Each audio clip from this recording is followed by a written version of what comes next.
Sabahınız xeyirli olsun. Yine de değerli izleyiciler. Məsləhətim şükür.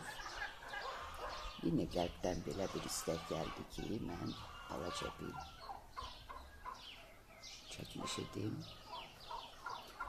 Öncə mən Rəbbimə şükür və təşəkkür edirəm ki, məni yine səhər-səhər oyadıb, güzel qəhvədən demişəm. Bu hamısı Allahın lütfudur, məsləhətinə şükür. Oturmuşam güzel yaşıllıq, meyveler özləri üçün orada ağaçlarda kızaran. Ne bileyim, teyok cücənin, quşların səsi, belə bir güzel abu havada qəhvə içə-içə. Yani qəlbimə gəldi ki, ama bir ananın yaşadığı imtihanı oğluyla ona bir münasibət içinden geldik. Böyle teklifte bildirim. Yani canlıdan əlaqə. Ana evladı tərəfindən təhqir olunur ve ana evladına qarğışlar.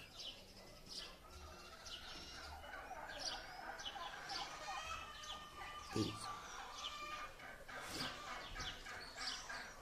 Artık bir neçə saat geçip mən geldim həyətin ayağına. Burada da gilas ağacımız var. İndi bunu yığmalıyam.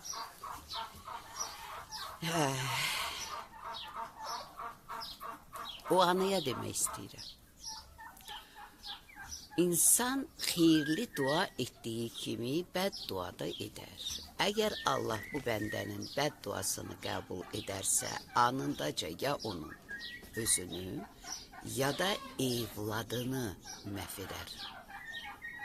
Kur'an'ı kəlamdır və hikmətin dərinliyi budur ki, ana əsəbləşər, balasına qarğış edər, sonra onun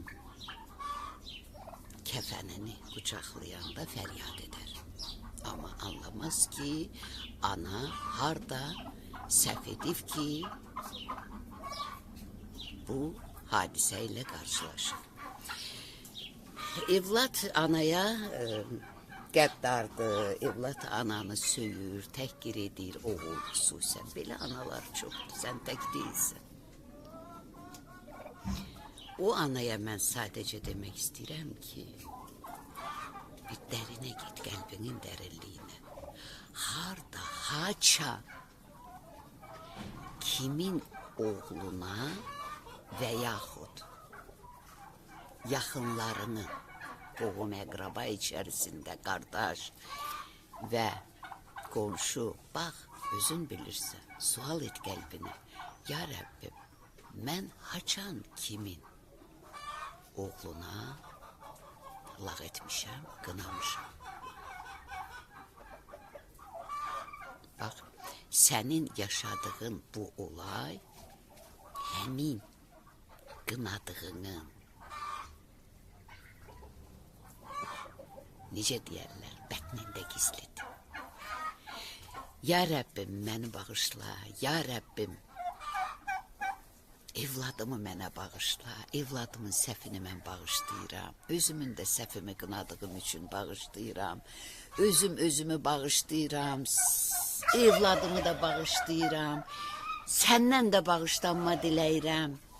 Bunlar olmasa o bataqlıqdan çıxmaq mümkün deyil. Bir də var ki, görürsən illərin ağacıdır da, illərin ağacı kök atırdı. Bu anda gəl çıxart görək nətər çıxartırsın. Çıxartmaq olar mı? Onun kökü, o necə deyirlər, telləri torpağın altında qalır. Eləcə də bizim səhvlərimiz təmizlənənə kimi o cəza dadızdırılır. Başa düşdünmü canım? İtiraflar da bulun, talin hükmüyle barış, səbirli ol, Allah'tan təmkin dilə və bunu sinirib başa vurmağı öyrən. Bu təlimi öyrən.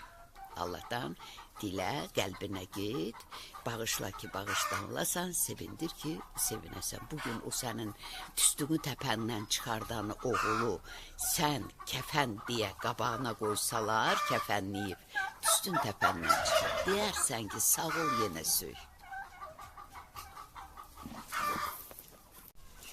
Bu arada bir fikrə də cavab verin. O deyirlər ki, ölü paltarı giymək və yaxud evdə saxlamaq olarmı? Baxın, bu bizim kişinin o başqasıdır.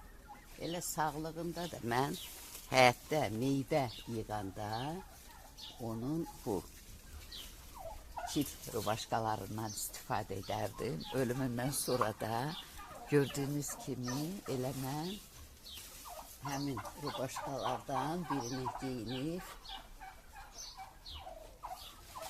meyvələrimi toplayıram.